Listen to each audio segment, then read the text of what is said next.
Here's a pretty graphic that's going to be our box art for our game. Here is a list of our team members. I'm JP. Later we'll be hearing from Stu, Alberto, Adam, and Chad. The mission of Robosword is armed only with your sword.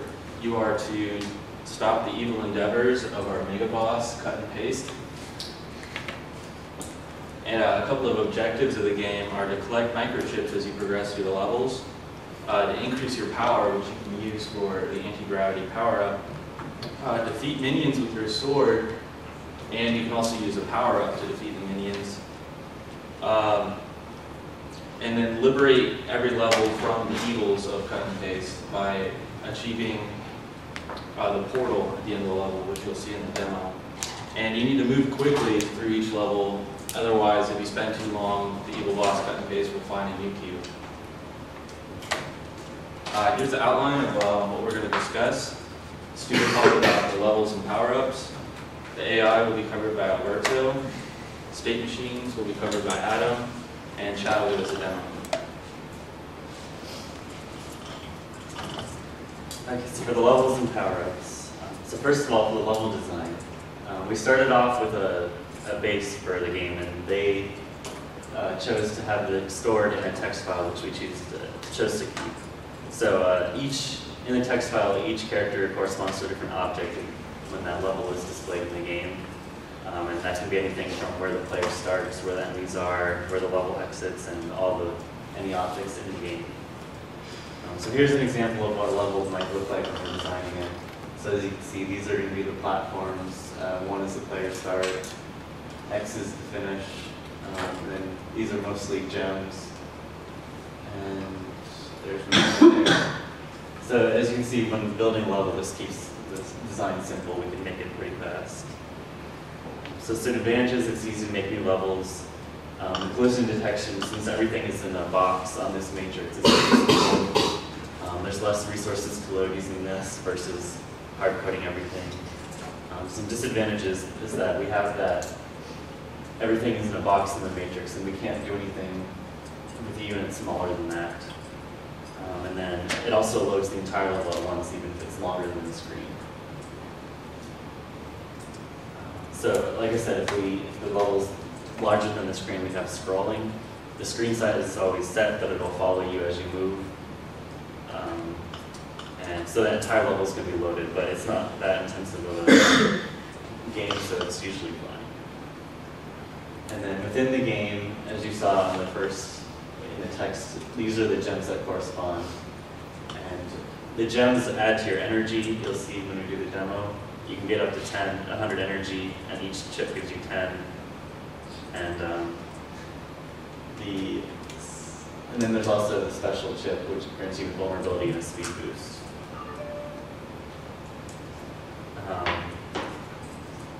So for the anti-gravity, you have another mode that we wanted to make the game a little different.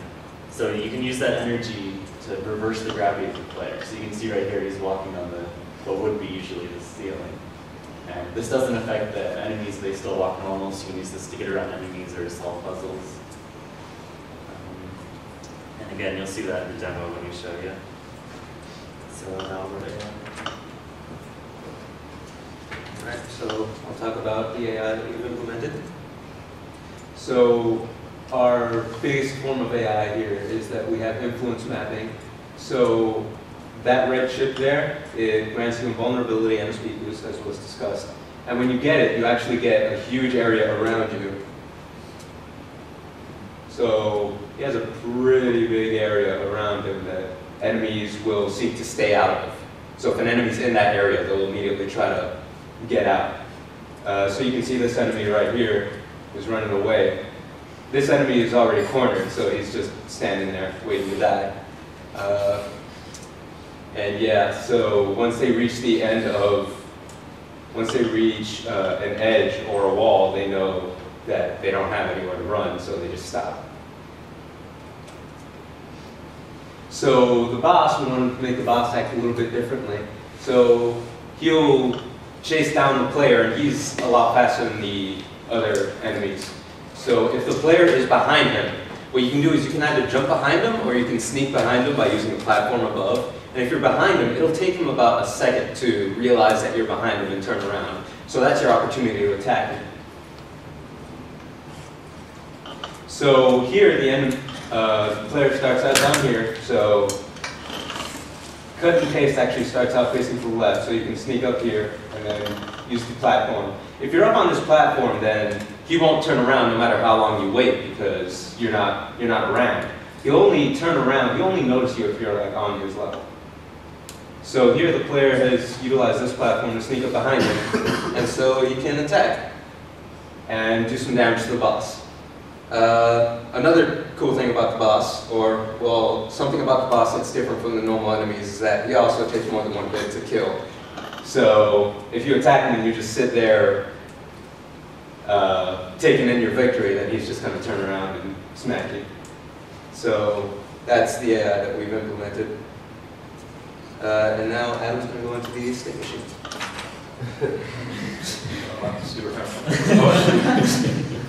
Okay, so basically the Mega Man state machine consists of 9 different states. We've got 4 pairs of states: run, idle, jump, and fall. They each have an inverted animation. One of the problems we originally ran into with XNA is it only supports one sprite effect per sprite in its current structure. So I actually ended up having to manually invert all the animations and just add in separate objects. So that when you're in the jump inverted state, it actually switches the PNG file that's incorporated with that. Because we're currently using the sprite effect to switch the player around when depending on whether you're running left or right. So that was the workaround on that. We decided to make sorting only available on the ground to keep it simple for now. So there's only one sorting state when you're on the ground. Here's a little sample of the code that goes into deciding which state to play. And I kind of got a little messed up here. But basically, similar to the previous game, we have a tile game. So it's going to check all the tiles that are laid out on the level that on a sheet that Stu showed you. And basically, right here we say, if your previous bottom is greater than tile bound's bottom, and your anti-gravity is on, it knows that you're walking on the ceiling. That's basically what that means. So is on ground equals true. The reason I don't have an is on ceiling variable is because all the physics that's built into the engine we started with had all of the gravity working with the is on ground or not is on ground. So I just left it in there and switched the gravity variable itself, and that enabled the anti-gravity to work properly. Here's a better example of the actual state machine with pictures. Celebrate is supposed to be all the way on the right. I don't know what happened, so shift all this back a little bit. We got the idle state, the run state, the jump state, the fall state, the sword state, and the celebrate state. The fall state is actually just one frame from the jump state that we ended up putting in because it looked a lot better being the fall state when you're either falling or in anti-gravity mode. Otherwise, he was just looking like that. If you're flying through the air like that, it's not action-packed. So we went for the fall animation. One of the new features that I added that had no current implementation in the game was hit point meters. And it was actually very simple to do. I'll run you guys through it real quick. Basically, in XNA, what I did is I created a vector2 variable called the scale factor. And what this is going to do, basically, is you're going to apply it to a sprite. And the sprite has 2 different scale factors, the X factor and the Y factor. So to make a hit point meter work, you can load up a rectangle object like this and just scale the X coordinate based off of the number of hit points out of 100.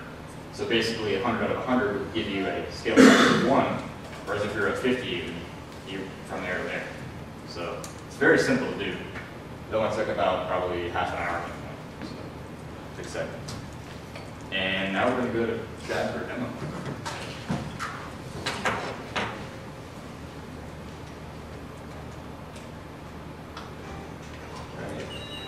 We implemented it using the keyboard and with the Xbox 360 controller, so you have multiple ways that you can play the game. Right. We got this enemy here, and he is actually coming after the player. If there wasn't, there, he wouldn't be pacing back and forth. He would actually just be standing still. Right. Wow, and it's really hard to see the tangle. Lights back on? No, it's just you can't. Top is split in the game. So you got the vulnerability gem. You see that monster trying to stay far away from Notice you. his move speed is percent Yeah, he's faster. going faster also. And you'll see the energy capped at about 100 once he gets to that.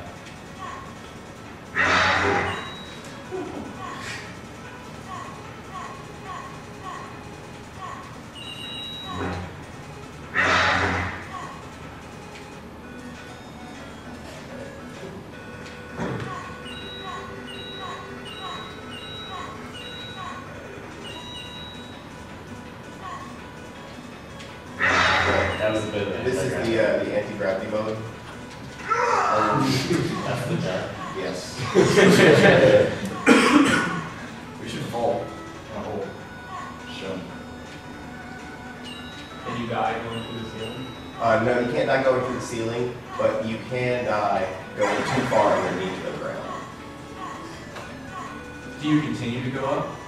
If you It will keep going until you run out of energy, but you only get up to 100, which is, I don't know how many seconds. Should be 5 seconds. Yeah, so show him it on where he's walking on the ceiling.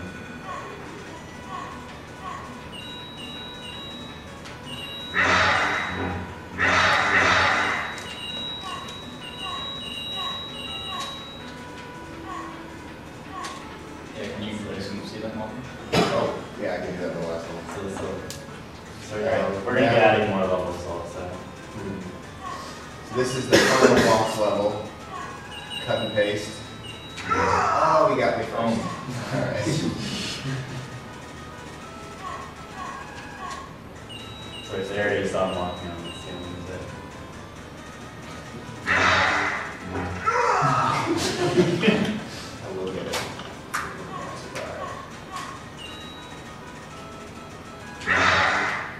Ah, ceiling walk. We're gonna try to add some like dialogue and stuff. Victory. So right now it just loops around the first level.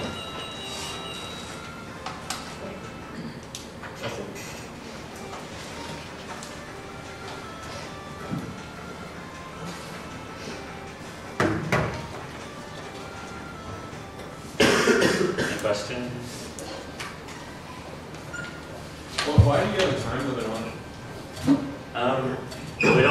We just want to add another aspect to the game.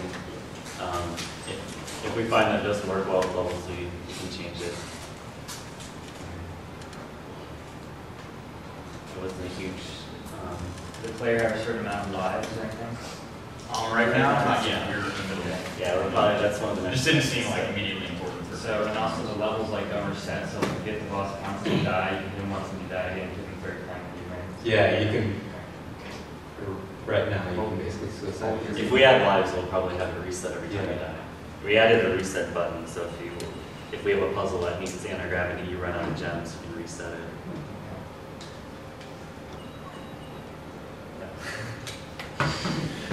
Did you consider putting in enemies with projectiles to shoot at? We did. We just we wanted to get the game polished in its current state, and we were thinking about adding that if we had time. So If you're in the anti-gravity mode, you go up to the ceiling. It's basically just everything turned upside down, so if you walk off the edge, you're gonna fly. Yeah. yes, and you can jump while you're upside So down. if you saw it, he's right now, he flew off the screen. Right now, you don't die if you go off the top. And then some of the levels, we actually have a ceiling on the top also, so you can't go over it. You can't use your sword when you're upside down right now. We team people up, so. And then, as you, say, if you walk off that edge, can you sort of turn the anti-gravity off and? Yeah, you can toggle it in the air. Yeah. Okay, It's just a button you hold down. okay. Can you carry energy to the next level? No, every level it resets. So we want to do that because some levels have puzzles where you need to use it, so we want you coming in with full energy.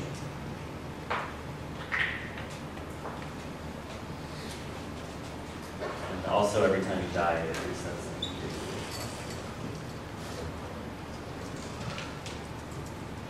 Is that level format that the basically like the ASCII level format. Is that something you guys came up with? No, that was in the game, which, yeah, I was mentioning that it was easy for us to expand on, so all we had to do is we added new characters to add the new objects. So we kept that because it was simple and.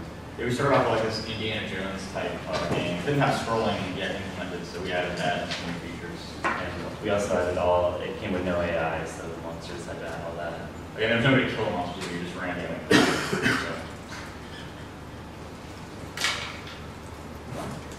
Is that what old Nintendo games did, was just do that?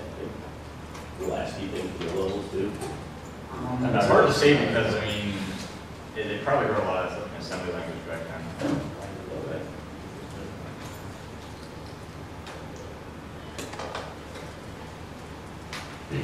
Any others?